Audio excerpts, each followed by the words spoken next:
Are you listening? Damn.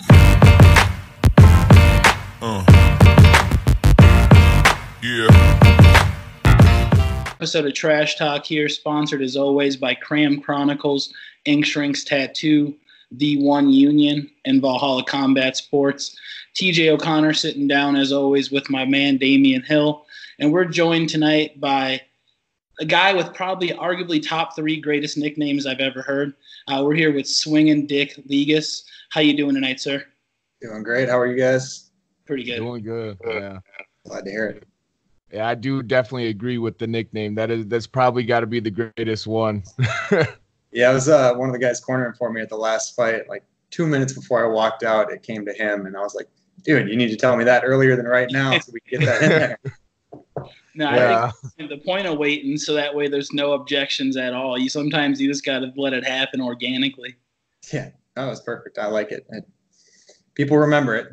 Yeah, for sure. So, Dick, big fight coming up this weekend at Mystic Lake Casino for the LFA. This will be your second MMA fight. First one down at 155 pounds. What do you think that weight difference is going to play as far as a factor into your game? I think that's going to help me a lot in the strength regard.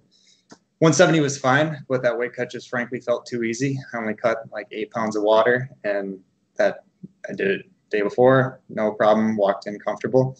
Figured I should probably do a little bit more. I've cut more in the past, so why not? So take every advantage I can get on that. Yeah. No, you said that you cut more in the past. So I'm assuming you have a wrestling background then. I wrestled in high school for 2 years. Okay. Mostly wrestled just to learn takedown defense. Never wanted to be a great wrestler, but wanted to stop the guys from being able to take me down. Yeah. And then I've got like 26 kickboxing matches. Oh, okay. Oh, wow. So I cut, I think the most is like 28 pounds for one of those. Oh, wow. That's scary weight. That's quite a bit. That one wasn't fun. Yeah. Yeah, I can only imagine that type of weight cut there and the toll it could take on you. You mentioned, 28 kickboxing matches. That's quite a lot, and then the wrestling background on top of that. So when a guy might Google you and look at that 0-1 record as far as MMA goes, one combat fight where you fought up a weight class, do you think you're going to catch a lot of guys slipping and underestimating you when they come into the fight? It's entirely possible. A couple of my fights are out on YouTube from the past, but one of them I was like 15 years old, so that one's not going to tell them too much. And then one of the ones that was most recent for Savage Entertainment down in Neeson's, that wasn't one of my best fights either, but good K1 match, So they can find it. It's out there, but hopefully. Yeah, that's actually one of the scarier things about kickboxing matches. It's like because there's not there. I think they're finally just starting to actually like keep a strong record, or I don't know, keeping track of the kickboxers and the kickboxing records like as of lately, because for a while it remained unsanctioned. Yeah, it's totally the Wild West. Yeah. So you never know what. Yeah, exactly. And I think that's most likely what's going to happen like for a while in your career until, it probably takes one fight like to just finally show everybody like, hey, this is me and this is what I'm capable of. And because I couldn't find any kickboxing matches, but I guess I didn't specifically search kickboxing. Yeah. I got a little bit of a benefit there because probably shouldn't say it, but I will. When I was fighting back then, I was going by Scott Legus because that's my middle name. My parents named me Richard, and they didn't ever want me to go by Dick, so they called me by my middle name, Scott. Now I've embraced it fully and taken that comedic value, and I'm running with it.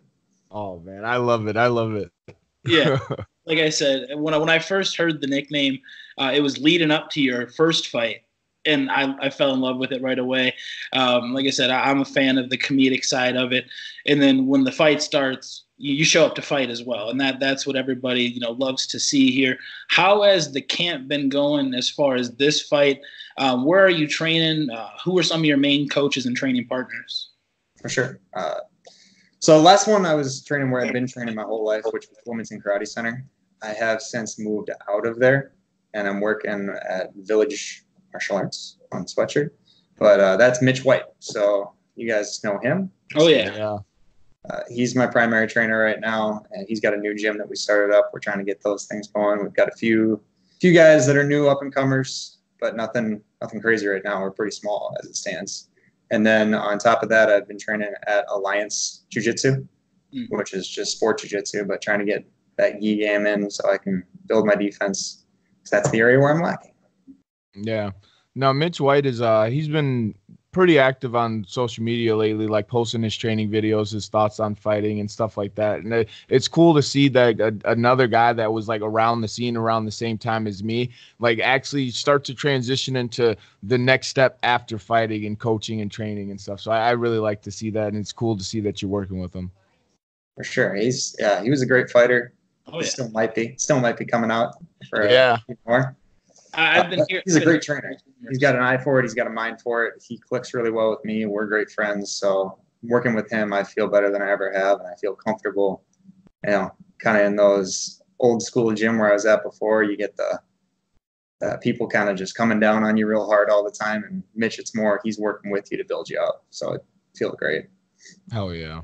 Yeah, Mitch is a great guy to have in your corner and just to have as a mentor coming up, because like you said, he's a guy who was very experienced as a fighter and, took some time off to develop outside of that. And Damian touched on how great that is to see here. Coming into the fight May 31st, your opponent, this is his first fight as well. If anything, do you know about him coming into the fight? And what are you looking to do as far as implementing your fight? Not looking for a game plan, but what do you have to do on May 31st to get your hand raised? It's interesting because I can't find out much on him. It doesn't look like he wrestled. I can't find any background there. From people I've talked to, it sounds like he trained at Guerrilla Combat for a while. Okay. But now he's at Southside Jiu-Jitsu. I think all that speculation, just hearsay from what I found out. Yeah. He's a hockey player, so he's probably tough. But yeah, I intend to go in there and, frankly, rearrange his face a little bit. So I don't think anyone's going to match my striking. My hands, my feet, I'm going to pick them apart. And when it comes down to it, he's going to slip. I'm going to get his timing, and he's going to sleep. Oh yeah, I can't wait to see it, dude. And I love the confidence. I can't express that enough. I love when a guy goes out there, because you're not talking any trash about him right now. You know what you're gonna go do, and you're gonna go out there and do it, dude. I can't wait to see this fight. Yeah, I'm excited to be in there. Can't wait to get in the cage. Any specific teammates or sponsors you want to give a shout out to here tonight before we wrap it up? Can't shout out enough to Mitch. Check out his stuff, Fighting for Fitness. fightingforfitnessnow.com, number 4. He's working great stuff. If you're in the area, we're in Edina, so pretty centrally located. Anybody can get down there. We are always looking for more training partners. Yeah, man, no sponsors or anything yet. We'll get there, but I'm a baby in this game. Yeah. Well, definitely appreciate your time tonight, Dick. Best of luck on May 31st. Look forward to seeing you compete. And, like you said, doing what you have to do to get that win. Looking forward to it. Absolutely. Thanks, guys. I really appreciate it. Damn.